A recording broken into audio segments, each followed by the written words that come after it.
A white wine cream sauce. And we've got a little fricassee, which is just a little saute basically with a sauce. We've got some prawns going through there, some mussels, concassed tomato, shallot, leek and peas. We're going to top that off with a little touch of samphire. And then we'll bake a piece of haddock. So I'm using haddock rather than cod because it's more sustainable. Cod at a minute is a lot over fish, and there's not a lot of it going around at the minute, so it's better to use a more sustainable fish, haddock, polies, and things like that. And then we're going to top it with a chive mashed potato. I'm going to start prepping the fish up a little. Well, I would say, if you're with us over the next couple of days, look out for the international chef hand signals. This is fish pie. George just done. That's fricassee. We'll never use the Umami. So I'm just going to trim this fish up a little. So I'm going to square it off, just a little touch. But I don't want to waste anything. So what we're going to do is we're going to fold it all underneath itself. Like that. Try a little bit of baking parchment. Touch oil on the bottom. And the best way to do this, a little bit of salt either side. It's on the screen there as well. Before we cook this, just leave that to sit for about 10-15 minutes, lets it cure, and then the two pieces of fish will sort of stick together and bind it together. Do that go.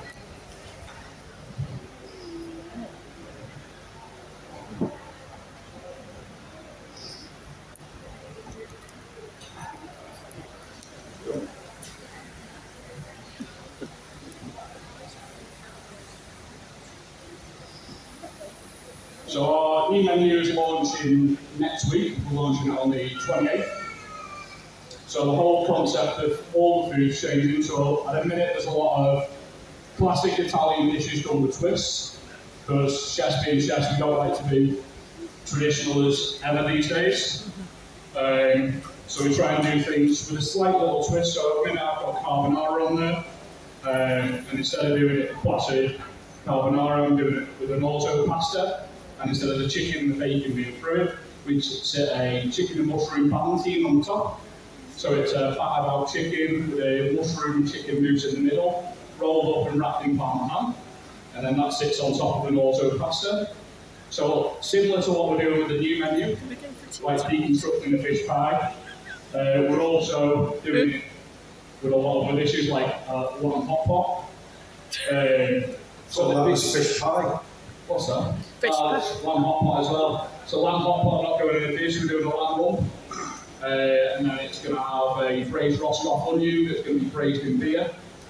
Braised lamb shoulder stuffed into the onion, a stock pot carrot, a pickled red cabbage puree. So you've got all the flavours of hot pot. And then the potato top, we're doing it as a dauphinoise potato on the dish. And then as usual, the sauce. So something a little bit different. So next up, I'm just going to start the mash. So I pre-done the potatoes earlier on. And you'll notice I use a lot of butter. It does. Butter's best friend.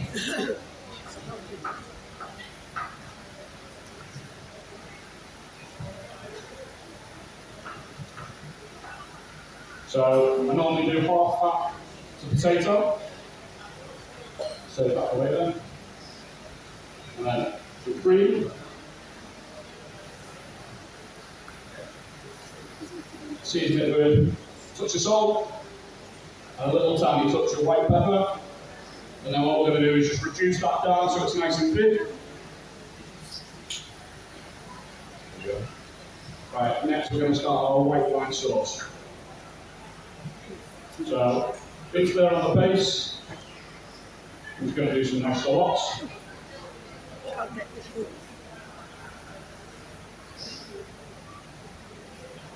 So Brian, I know from going through the colleges and supporting the colleges, the cuts of the vegetables are very important for teaching the younger generation. It's not a case of just going chopping it and passing the knife. It's about caring for the knife and looking after it.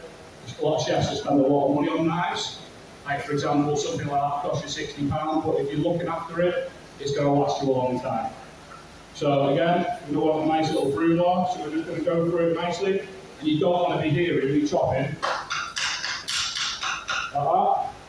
You want to be gliding through it, nice and easy, not making a noise.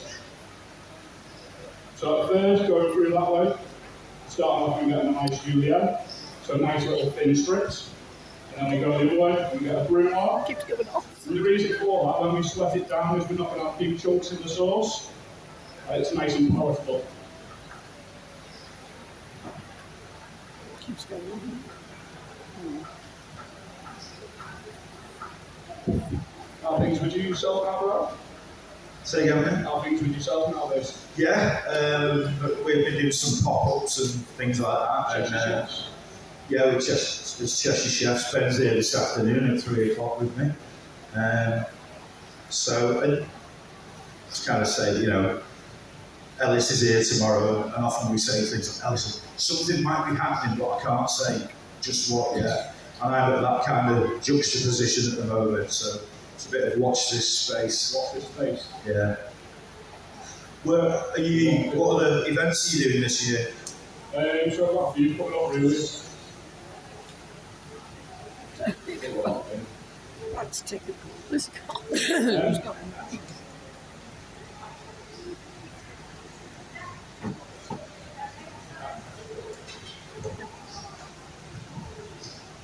Yeah. Second den in and it's packed up. You'll get it on.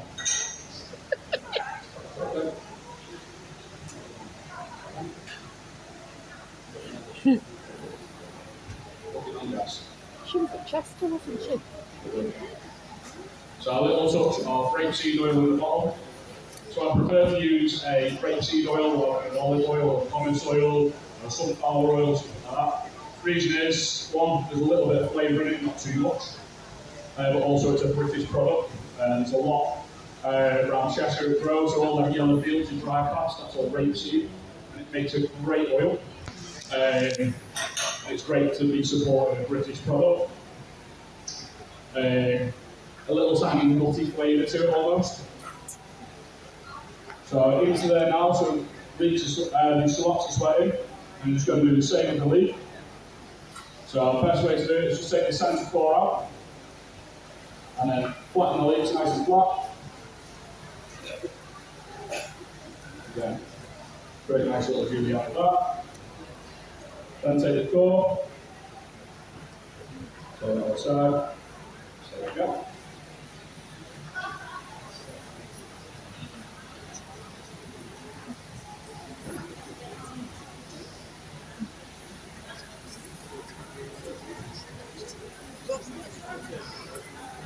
Just re-emphasising that really, you couldn't actually hear Sean cutting there because he's rolling the knife through the leek. Best way, just rocking it through. Keep the tip of the blade on the fork, and always just rock. Got that in.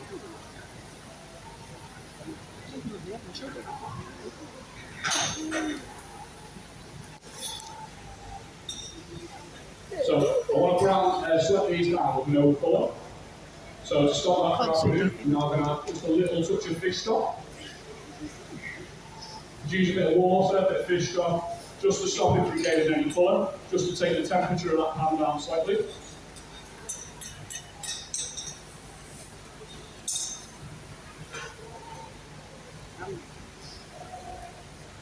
And you'll see there our butter and cream started to reduce down, nice and thick.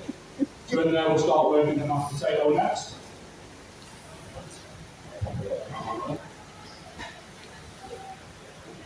I'm just going to heat the pan up for the prawns.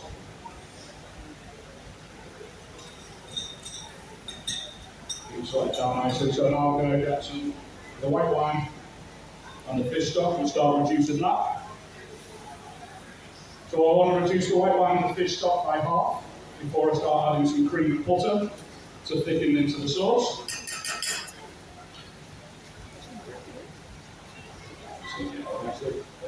Dolores. Oh yeah. So add it now. Season up with a light little touch of pepper, not too much. Pepper's a spice rather than a seasoning. we use it too often to season rather than spice as such, so it needs to be used very lightly.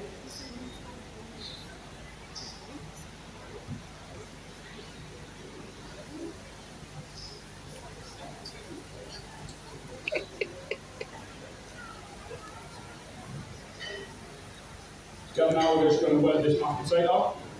So I made the mash in salty water this morning. So when you're making any potato base, the easiest way to describe seasoning the water I describe is seasoning it like the sea. So afterwards you're not seasoning as much then. Because obviously that water is just going to season the potato and it's going to penetrate all the way through the spud. Or any vegetable you're cooking really.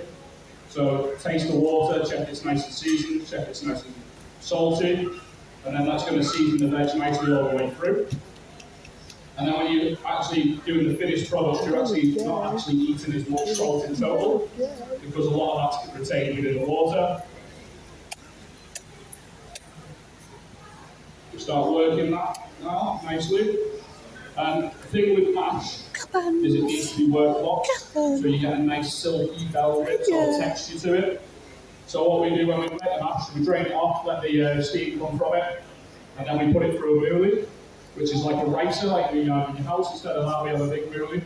So you go like that, and it comes out in little rice grains. And then when you start to work it together, it's nice and fine. And then if you want to be really cruel to the chefs, what you can then do is get a drum sieve, and you get them put it through a drum sieve, and they'll probably spend about an hour of the day doing 2 kilo of mash. But wondering where it all went wrong. It's either that or 4 kilos of mussels, isn't it? Picking them down and scraping them, taking the beards off them. The joys of having mommy chefs these days instead of doing it yourself. I think that's the thing sometimes, isn't it? Is that I don't know, people see the end result, you know, a fancy bit of stuff on a plate, but to appreciate the amount and the volume of work that goes into it. It's all the extra time that people don't see behind the scenes. Like my job nowadays is not much on the stove, it's more off the stove. And it's nice doing things like this and actually getting to cook these days. Because quite often, the higher you go up, unfortunately you think, oh, if you're behind the stove, you're doing all these great dishes. You've all just the creative brain behind them, and you've got to hope your team are executing them dishes. I spend probably 50% to 60% of my day sat in an office working through finances, figures, orders, function sheets, prepping for weddings and things like that. Because Cotton's on a wider scale to just being a restaurant and a hotel. So we do a lot of weddings and events. We've got a few coming up recently. We've got a 90s themed disco coming up. We've got a Michael Bublé event coming up in November. So we have tribute acts and I try and theme the menu to it. It's never the easiest task, feeding dishes to menus and stuff like that. So like 2 months ago we had a Elvis tribute night on. The main course was a braised beef. It was titled Love Meat Tender. We did a Eurovision event and the starter was Brotherhood of Ham. You get the further down the bottle of wine you get, the more creative, you know. Late at night as well. Okay. Normally it's just as you're drifting off to sleep. Well, that's a really good idea and you have to write it down. So you get a nice buttery colour to that mash now, nice and yellow. So the more that works, the better it will become now. Should be up there next time with them. Okay. Just a pound, please.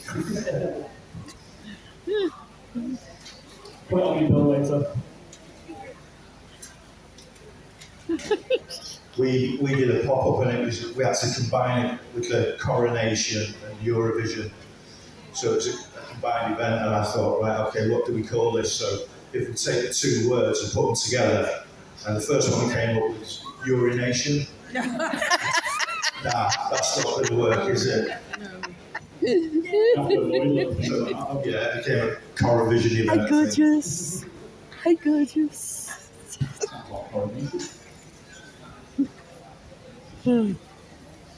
So I was going to come on to that because I was asking you what other events you were doing. When I first started cooking, chefs were basically told, stay in the kitchen, make food, you can't be seen. And then suddenly, eventually, these food festivals and events evolved. Be seen, be heard now, isn't it? Yeah, and you're kind of, like you say, you're parachuted in and say, right, go on stage, tell people what you're doing, be funny, you know, and be interactive.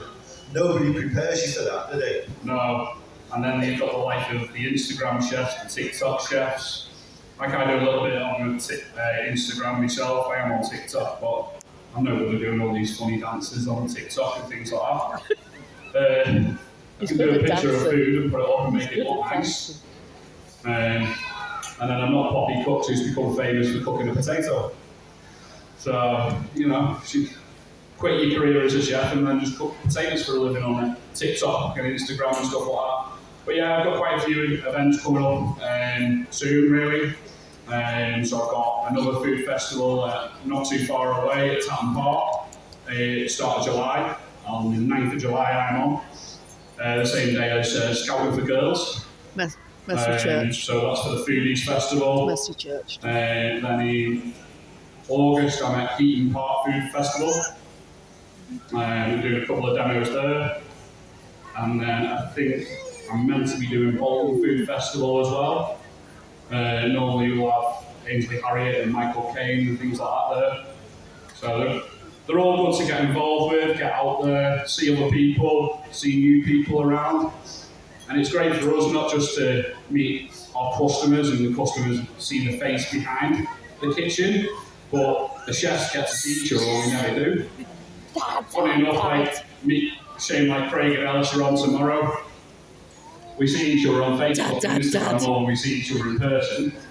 But it's all a close-knit family sort of thing. Everyone says the worst day ever in the world would probably be if every chef in the country had it off. I think it'd be a very messy one. Not many of us left now, mate. No, definitely not. That's definitely going to go, that, isn't it? Yeah. Go back into that.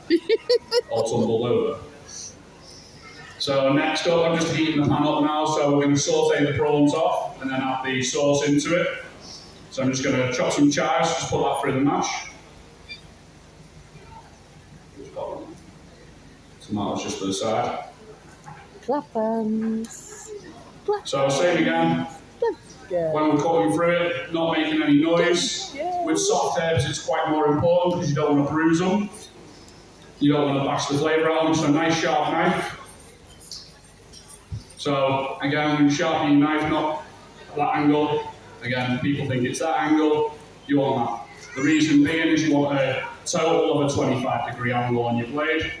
So you want 12.5 either side rather than 25. So you want it nice and tight, nice thin blade then. And don't go picking the full bunch, like I see many chefs to get it done quickly. And you end up, I go around and say, it's the garden living in with the grass trimmings.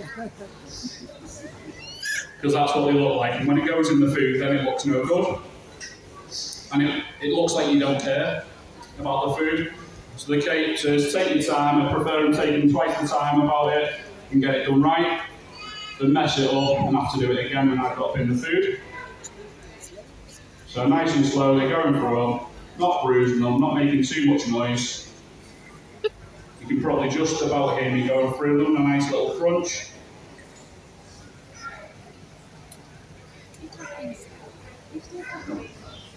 I was doing that once with basil chiffonade in it.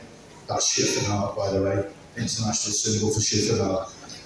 And this young girl, about 9, in the audience, Mummy says you should always use scissors to cut basil, because otherwise it bruises and goes into the board. So Mummy needs to get a good knife then, doesn't she? Nice herb scissors with 4 scissors on it.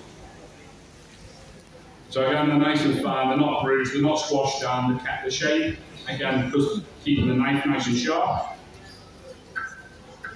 Again, just going to pop that through the mash now. You can see that sheen on the mash that you were talking about. Yeah, so it's keeping it plenty of fat in there. It's going nice and velvety and silky. The more you work it, the more sheen you'll get to it. But then you'll have some chefs who'll leave it on there for half an hour and all the fat will start splitting out of it. Which is the fine balance of making sure there's enough fat on there so it's nice and silky, but then not having it so it's greasy and split. And this next bit's important. Always taste as you go. Yeah. I think a lot of younger chefs miss out constantly. They'll bring stuff on the back and go, have you tasted it? No. Send it back. You tasted it? Yeah. No, you haven't. There's always slightly under, there's something missing, and it's that person who, before it gets to the guest, has got to work out what's missing. Like, it's missing parmesan, it's missing lemon in a risotto or something like that. So a little trick a lot of chefs do is double bags. The piping bags mainly so I can hold them in my delicate fingers. It's normally the pastry chefs got more delicate fingers than others. Yeah, pastry chefs are a special breed. They go off in the corner and they've got all these little gadgets and things, fluffy things appear. And Emma's got plenty of fluffy gadgets around the back, doesn't she? Delicate fingers. It's like later in the nurse. She didn't want that. If I shouted for anything, Emma would probably come running from the back. I've got it. But she's great. She does a lot of food shows and helps behind the scenes. Probably doesn't get the credit she deserves half the time.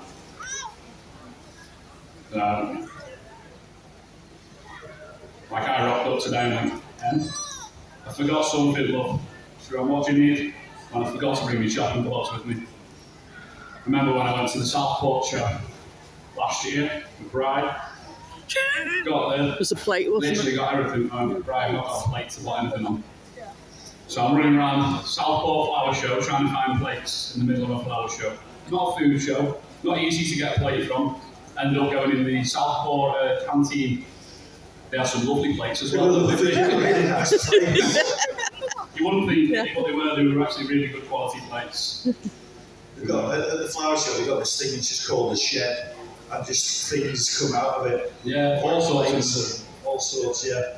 So, with the piping back, the way to get it all the way down is just spin it around like that. Make sure you've not already put the nozzle. Seen too many chefs do that and creams flying across the kitchen. Make sure your hands are dry as well. Yeah. There's normally some chef covered in cream down the other end of the kitchen because it's flew out 50 metres down the other end. Just tie a little knot in the end there. Just keep it in. And with these packs, you don't actually need to put a nozzle into them. Trying to work out these ovens on shows is always a fun one, isn't it? I had no eyebrows when I lit it this morning. We had a fun one when we were at the Chester Food and Drink Festival.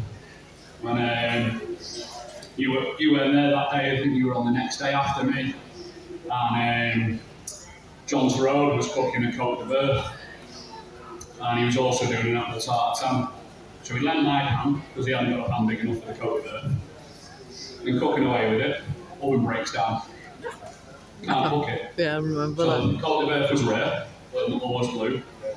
And Emma's running around to the other side of the racecourse, going in the main kitchens to cook it, this apple tartare, and it wouldn't cook. She had 10 minutes to cook it, and the oven was stone cold and off. So it's always fun and games trying to get the kit right on the shows. I'd have just called it a carpaccio of beef. Nicely zigzag piped across. So normally now, I'd either pop that under the salamander, or give it a little blowtorch, and I'll just pop it in the oven just to get a nice little bit of colour. So we're just going to finish making the sauce now. So pop our prawns in the pan. Yeah. So we're using king prawns, they're graded in different sizes, king prawns. So we're using 13, 15, so they're quite a nice big juicy prawn. And if you're a bit iffy about cooking prawns, what you're looking for, this is the food safety person in me, look, sort of colour and texture changes. So if people say, well, how do we know it's cooked? So it'll go, the more you cook something, the firmer it becomes. Yeah. You're looking for the cuisson on it. Obviously, if you look at them at a minute, if you can see them, you've got quite a grey colour to them, they're quite pale. And when I turn them over in a second, you'll get a nice little orange colour to them. And they'll cook through slightly more. When I turn them over, I'll finish them with a touch of butter. So you're sort of looking for that orange colour on both sides. About a minute and a half on each side total.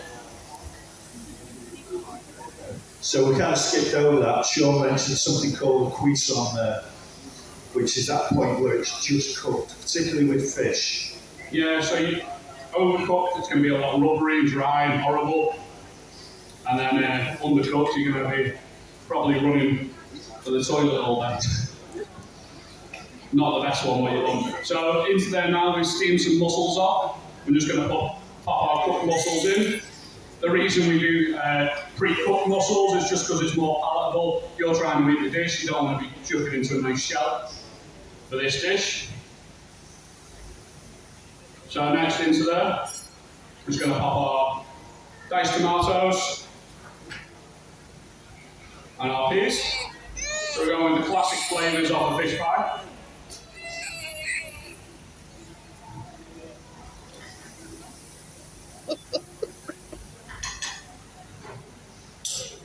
Felt like the agency Harry at toss then, I just need to season for a bit as well. So then I'm just going to pour a little bit of this white wine cream sauce in. That was my claim to fame one year at Southport when Ainsley was on. He sang happy birthday to me and then gave me a kiss. So we've got our nice cream sauce, it's slightly nice and reduced, it's nicely bubbling. Just let that cool just a second. And then we're going to pop our fish out as well. So a little bit to finish the dish now. So the reason I'm not plating straight away as well, I'm just going to let that fish relax and rest. Nothing worse than serving the food straight away out of the oven. I know a lot of people like hot food as such, but it needs to come down in temperature just a little bit. And the easiest way to describe the resting process of meat and fish is me burning myself. So if I put my hand on there now, I'm going to burn myself, it's going to blister, and it's going to go nice and red. The skin will tighten up and go really firm. Run it under cold water, it starts to relax and starts to loosen up.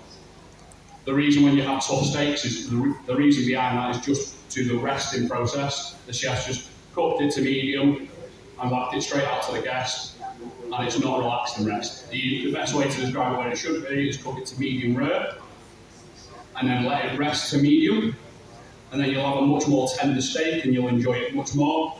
So a lot of people come to me, go, chef, your steak's not hot.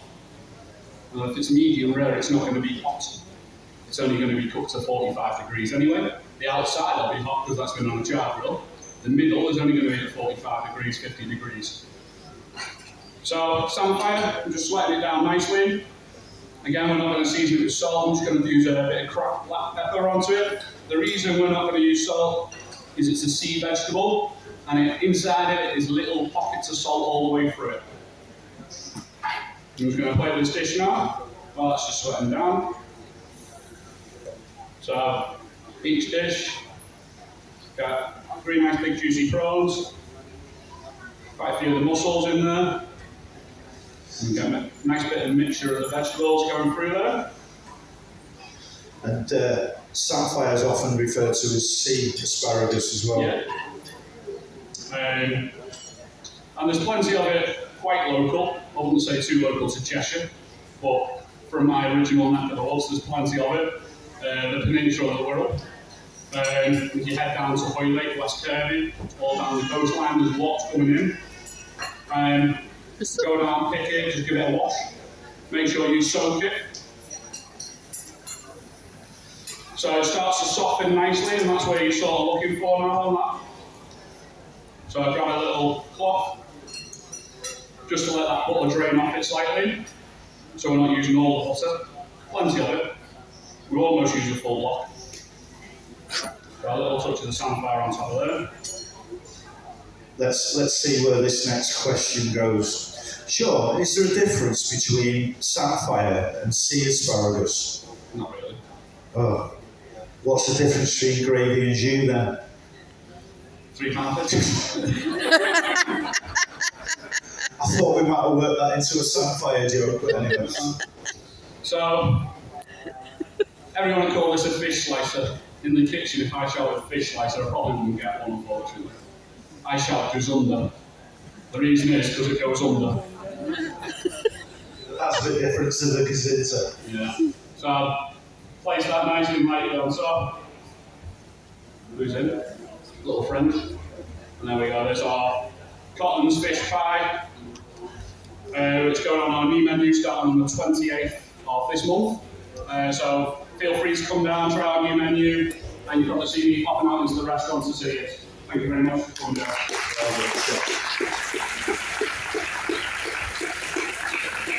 Well done, chef. I mean, that's all right, but I still like my fish finger sandwich from earlier. I'll be fish finger. We've got them going on the menu as well.